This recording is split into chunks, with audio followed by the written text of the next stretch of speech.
코로나19라는 감염병과 싸우기 위해 우리 인류는 환자를 격리하고 백신을 접종하는 등 적극적으로 대응해 왔습니다. 그런데 움직이지도 못하는 식물 사이에 역병이 돌면 식물들은 어떻게 대처할까요? 네, 식물도 이런 역병과 싸울 수 있는 특별한 방법을 발전시켜 왔다고 하는데요. 오늘 궁금한 이야기에서 자세히 살펴보겠습니다. 함께 보실까요? 안녕하세요. 궁금한 이야기의 이효종입니다. 최근 코로나19 팬데믹의 여파로 많은 사람들이 바이러스와 같은 병원균으로부터 우리의 몸을 지키는 생체 시스템인 면역작용에 관심이 많아졌습니다.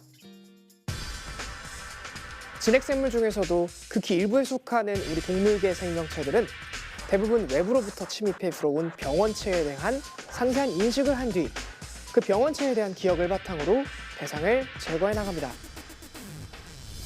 그렇기 때문에 병원체를 몸 안에 인식시키는 일이 곧 면역을 만드는 가장 핵심적인 방법으로 여겨지고 있습니다.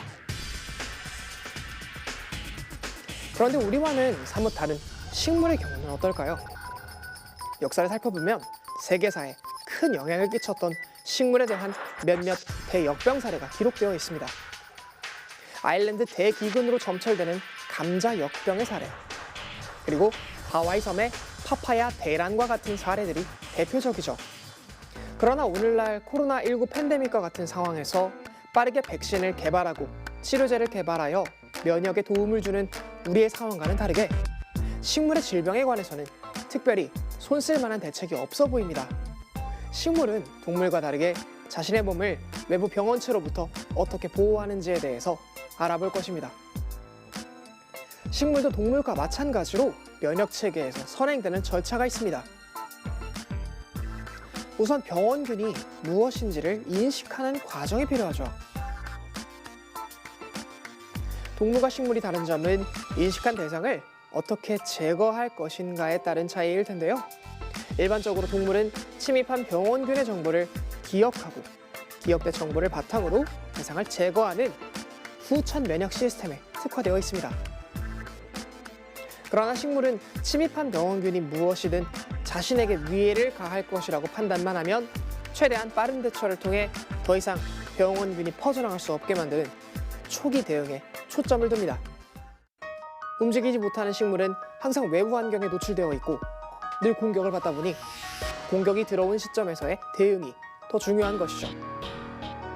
보통 병원균들이 식물 조직 내로 들어오기 위해서는 식물 세포와 맞닥뜨리는 부분이 있어야 합니다. 이를테면 세균의 경우 편모와 같은 구조를 그 예로 꼽아볼 수 있습니다.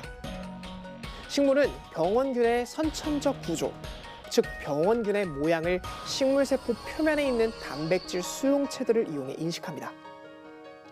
침입 대상이 병원균이라는 사실이 밝혀지면 우선 약한 형태의 면역 반응이 일어납니다. 이것을 PTI라고 부릅니다. 식물 면역의 1차 방어선과 같은 역할을 수행하는 PTI는 대부분의 병원체들을 방어할 수 있는 능력을 지니고 있습니다.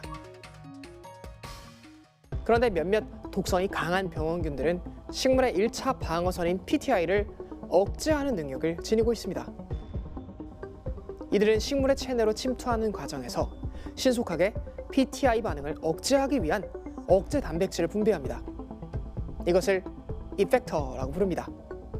이펙터에 의해 PTI가 억제되고 병원균이 식물세포 안으로 들어오면 이제부터는 식물에게 감염에 의한 질환이 나타나게 됩니다.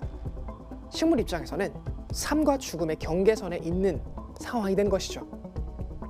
그렇다면 식물은 이걸 어떻게 해결할까요? 사실 식물은 이미 면역을 위한 준비를 하고 있었습니다. 식물들은 독성 병원균이 PTI를 억제하기 위해 분비한 이펙터를 감지할 수 있는 능력을 보유하고 있습니다.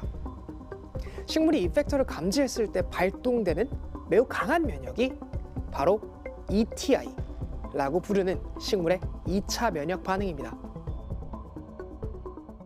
여기에서 식물과 동물의 결정적인 차이점이 나타납니다.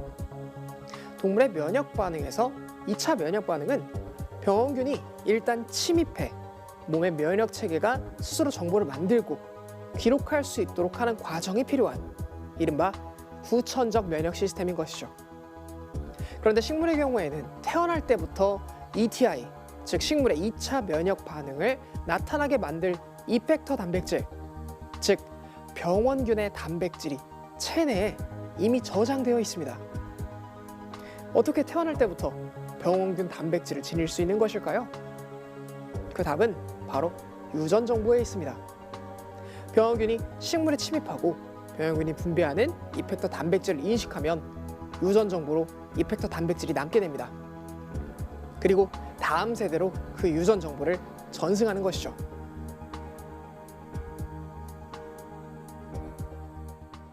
쉽게 말해 동물의 2차 면역 시스템은 병원균이 체내에 들어와야 병원균의 정보를 기록할 수 있는 체계인 반면 식물의 2차 면역 시스템은 선천적으로 타고난 DNA에 기록된 정보를 기반으로 발현된다는 의미입니다.